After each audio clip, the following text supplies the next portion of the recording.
ہوتی ہے۔ اب میں آپ سے پوچھتا ہوں، ایک بچہ ہے جو اسکول پڑھنے کے لیے گیا، اس نے شروعات کہاں سے کی؟ ABCD سے شروعات کی، چھوٹا آ بڑا آ سے شروعات کی، اور پھر اس کتاب کو پڑھنے کے بعد وہ آگے درجے میں چلا گیا، پھر اس سے اور اوپر درجے میں چلا گیا، پڑھنے کے بعد ہائی اسکول کیا، انٹر کرنے کے بعد میں وہ اعلیٰ ڈگریاں حاصل کر لیتا ہے، کوئی انجینئر بنتا ہے، کوئی ماسٹر بنتا ہے، کوئی پروفیسر بنتا ہے، کوئی اپنے وقت کا DM بنتا ہے، کوئی IAS آفیسر بنتا ہے۔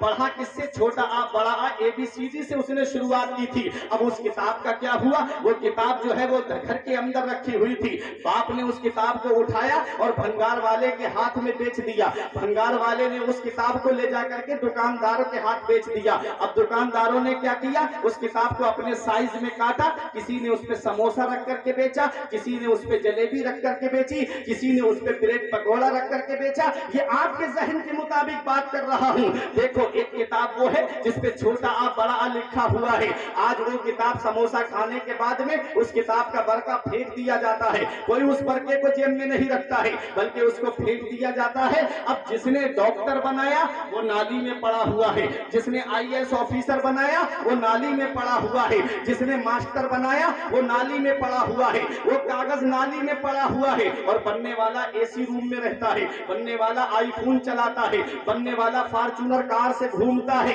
سیم مشین ہے اے علی نگر والوں، سیم مشین ہے، سیم کیمیکل ہے، سیم بائنڈنگ ہے حضرات، لیکن اس کے اوپر چھوٹا آ بڑا آ لکھا ہوا نہیں ہے بلکہ اس پر بسم اللہ الرحمن الرحیم لکھا ہوا ہے۔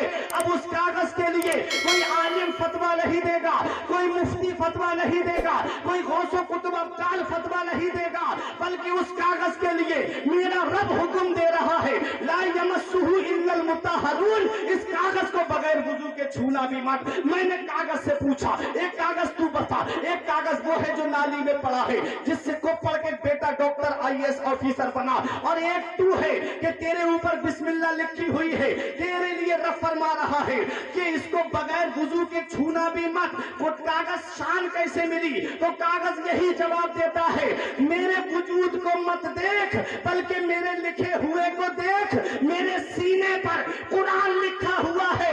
ارے جب علی نگر والوں سنو، جب قرآن ایک کاغذ پر لکھ جائے تو کاغذ عزت والا ہو جائے، جب قرآن کاغذ پر لکھ جائے تو کاغذ شان والا ہو جائے۔ تو جب کاغذ کی یہ شان ہے تو جس سینے کے اندر قرآن کے 30 پارے محفوظ ہوں گے اس سینے کی شان کا عالم کیا ہوگا؟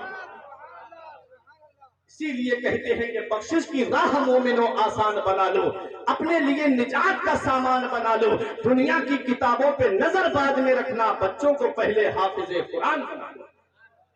یہ پیغام تھا میرا قرآن کریم کے تعلق سے۔ جیسا پروگرام رکھا گیا دستار بندی کا، اسی تعلق سے میں نے چند باتیں آپ کے سامنے بیان کرتی۔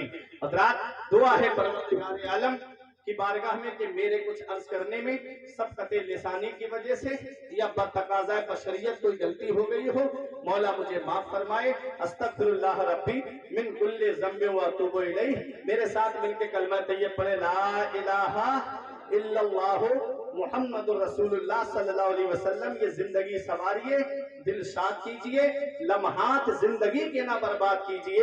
جب مقصد حیات عبادت خدا کی ہے، پڑھیے نماز، مسجدیں آباد کیجئے۔ سبھی کے سامنے ایک دن ضرور آتا ہے، یہ حسن فانی ہے لیکن غرور آتا ہے، کسی کریم سے پاؤڈر سے کچھ نہیں ہوتا، نماز پڑھنے سے چہرے پہ نور آتا ہے۔